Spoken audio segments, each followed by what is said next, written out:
Swaraj said yesterday, we want to censure the government.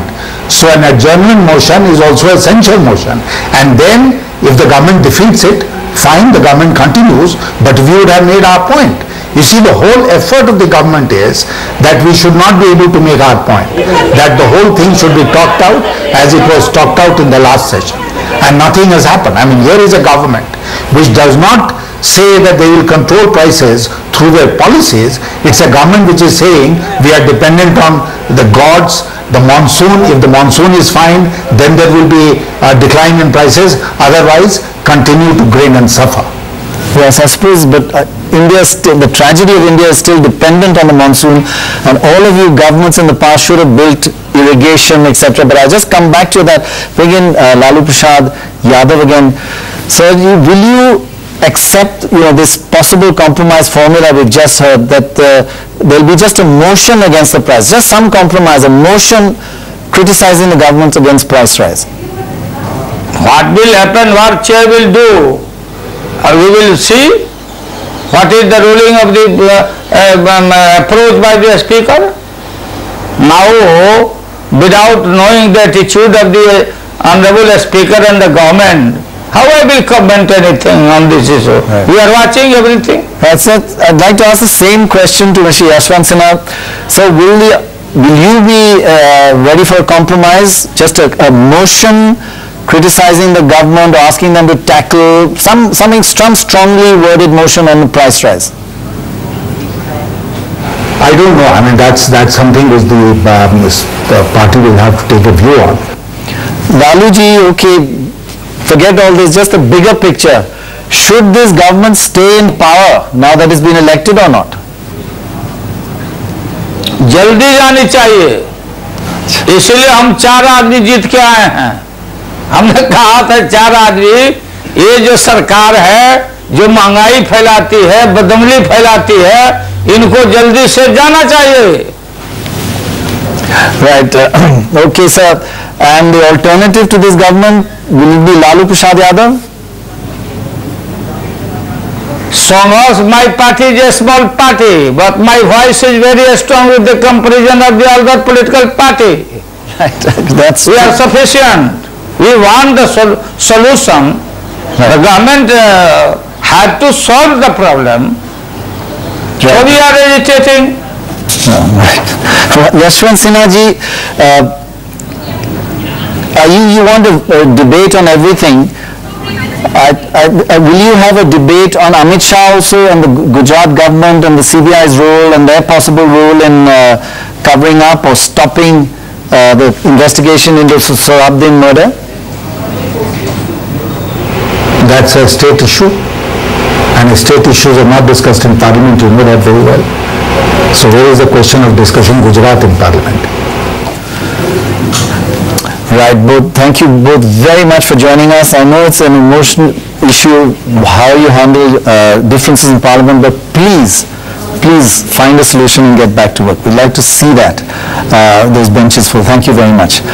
And if we can quickly move on to another very important issue of the day, the one that I just spoke to Yashwant Sinha about, Amit Shah and his questioning of his and his going to jail.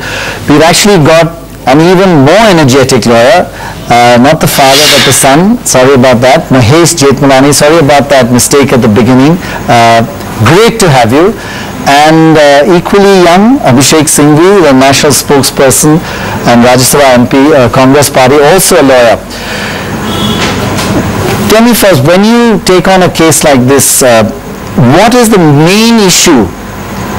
Don't blame the media for a trial, etc. What are you, let's go down to the details of the case, Mahesh. What is the main issue that what's your main defense? Well, the main defense is that there really is no evidence against Amit Shah whatsoever. It's a belated attempt, and that's why one feels that it is politically motivated. Apart from the fact that the timing of the case was such that an arrest was called for on the eve of a parliamentary session, and it now seems to be almost a pattern with the Congress. On the eve of every parliamentary session, they'll misuse the CBI. On the last occasion, they saved the numbers game by getting the CBI to tactically retreat in Mayawati's case. Right. Now it happens to be a high-pitched, shrill attack on Amit Shah, but sadly lacking in any evidence. But to come back to your basic question, Right. my defense is this is a politically motivated case without any foundation in evidence or fact whatsoever. But And I'm willing to discuss the evidence, though, although, yes, Sorry to interrupt. I just want to say that everybody says this now. Whenever there's a case against them, they say it's politically motivated. You say there's no evidence, but there is a lot of circumstantial stuff. Surely that's enough for it to go to a court and fight it out there. no, there's no admissible evidence whatsoever. Everything that the CBI has leaked out to the press, Right. and it is sad that you are having a trial by media because the charge sheet has not even reached the hands of the accused. It's been filed in the court. The court gave it back to the CBI for refiling. But before any of the accused persons have it, the entire press has the charge sheet, and there are very selective leaks of information and one-sided presentation of evidence going on. Right. I mean, you are prejudicing the man before he has a chance to reply. Right. I'm afraid there have to be some norms maintained. Right. And that's what makes it all the more imperative for Amit Shah's lawyer to come out in public and discuss this. Normally, I wouldn't do so. Well, that's good. I agree with you that, it's good that you're coming out and stating the other side of the case. If I can bring Abhishek in here. Abhishek, 2 points. One is, don't you agree that the timing is a little odd just before Parliament and all this hangama, it looks like diversion? And do you agree that there really is no admissible evidence at all? A lot of points have been raised, Pranay, and I hope you'll give me... Yes. Go ahead. These two are the key ones I'd like you to answer. Yes. Look, I think what is very odd about this case is that people like Sushma Swaraj and Arun Jaitley, I can't remember the last time they were together for a press conference. Go and have a press conference supporting a man who's charged with murder. For much lesser things, the BJP has been going to town hooting from the rooftops. Not about Soren, but about Shashi Tharoor and Natwar Singh. And here they go all out to support him. Sir, but you're a lawyer. Just to Let me complete. Come to the point. No, I'm answering this. There is a deliberate attempt to create an ambience whereby Amit Shah is not interrogated. Even his mentor, Mr. Narendra Modi, went for interrogation. Amit Shah first tells the CBI that you please talk to my lawyers, as if under criminal law they have to interrogate lawyers.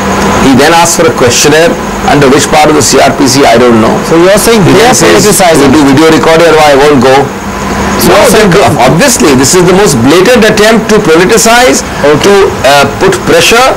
When have you seen a press conference by senior BJP leaders? But tell me, you're a lawyer. Press conference and churlishly saying you go to the Prime Minister's lunch because Amit Shah was arrested by the CBI. I said at that time, that the Prime Minister must now, before sending out invitations to lunch, check out whether any BJP person across the country is being charged with any offence, and must withdraw the offence charge before sending out invitations for dinner. Okay, can I just ask you, Abhishek, you're a lawyer, you know these things inside out. If you are defending somebody who charged with this sort of evidence, would you call this inadmissible evidence, not enough real hardcore evidence to take a person to court?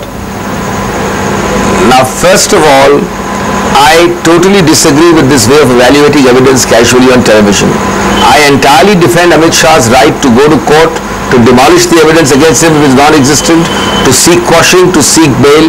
I am not commenting and have not commented in the last 2 weeks on anything to do with the merits. That's between the CBI, the designated court, and Mr. Amit Shah. But yes, whenever Mr. Modi and BJP and company try their tactics to browbeat, to influence, to create an arc of immunity or to mislead the public, we will certainly protest. We are not considering the merits of the case. Yes, if I was a lawyer, I have followed a practice consistently of never ever, I repeat, never ever appearing on television on a matter in which I am a counsel. But you probably have not felt so unfairly treated, Pat. Mahesh, your quick reactions to Abhishek's points. It's for Amit Shah to be unfairly treated. Well, I'm completely in agreement with Abhishek that under normal circumstances, of course, a lawyer appearing in the case, and frankly, I haven't yet appeared in the case, though I must confess I have been consulted on the matter. I wouldn't come out openly on television and say what I have to, and certainly I'm not going to discuss the evidence unless somebody puts it on the table and presents a one-sided presentation of that evidence, then I would counter it. At this stage, all I'm doing is, because there has been such a selective presentation of the evidence, and I don't for the life of me understand how the CBI, and it could only be the CBI that has leaked this evidence because it's in nobody else's hand, which makes one feel that this is a politically motivated investigation. The timing, as I said, corroborates that further, and it is only incumbent upon a lawyer trying to give his client a fair trial to counter this kind of rubbish that's in the public domain. Is it rubbish, Abhishek? Last words with you. I'm sure if it was rubbish, the eminent lawyer Mr. Amit Shah has by now would not only have filed a 482 quashing petition, but would have succeeded, because much less than rubbish entitles them to seek quashing of the entire investigation. If this is rubbish, they should have got bail by now. And if this is rubbish, I'm sure the designated court and ultimately the Supreme Court. Why haven't you done that? And most importantly, if this is rubbish, the Supreme Court will stricture the CBI officials who have faked evidence in a report which they know is going to go to the Supreme Court for scrutiny. Okay. Last word with you, Mahesh. Quickly, just a quick rebuttal to Abhishek. First of all, the 482 petition lies only to the High Court for quashing. This is a Supreme Court ordered investigation. Mr. Abhishek Singhvi keeps tom-tomming about how this investigation has been ordered by the Supreme Court. It wouldn't lie in the mouth of the accused or his lawyers to suggest that the High Court could quash it. Secondly, there is a bail hearing on the 2nd of August, Monday the 2nd of August. What's that space, Abhishek and Pranoy? Right, thanks very much indeed. Let's hope this actually gets to trial, or something gets done one way or the other. Thanks both very much of accusing each other of political motives and of rubbishy evidence. Both using the same arguments against each other. Thanks very much indeed. Okay, coming up still, the person behind the sensational revelations in WikiLeaks talks to us just after the break.